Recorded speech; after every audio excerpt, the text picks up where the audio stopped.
ಯಾವನು auto rickshaw driver ಒಬ್ಬರು ಹೆಣ್ಮಗಳು ಪರ್ಸ್ ಮರೆತು ಹೋಗ್ಯಾರ ಆಟೋ ರಿಕ್ಷಾದೊಳಗೆ. 2 ಲಕ್ಷ ರೂಪಾಯಿದ್ದು ಆಭರಣ ಇತ್ತು ಅದರೊಳಗೆ.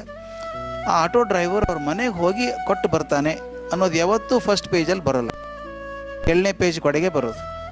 ಯಾಕೆ ಹಿಂಗಾಗ್ತದೆ?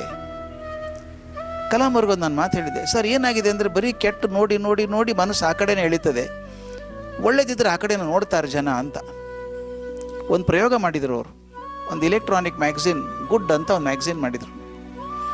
ಜಗತ್ತಲ್ಲಿ ಈ ವಾರದಲ್ಲಿ ಒಳ್ಳೇದೇನಾಯಿತು ಅನ್ನೋದನ್ನು ಮಾತ್ರ ದಾಖಲೆ ಮಾಡಬೇಕು. ನಂಬಲಿಕ್ಕೆಲ್ಲ ಒಂದು ವರ್ಷದೊಳಗೆ ಸುಮಾರು 8ರಿಂದ 9 ಲಕ್ಷ ಜನ ಮೆಂಬರ್ ಆಗಿದ್ದರು.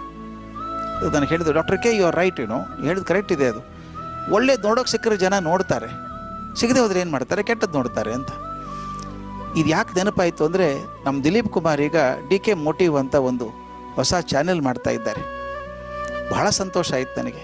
ಅದ್ರ ಹೆಸರೇ ಮೋಟಿವ್.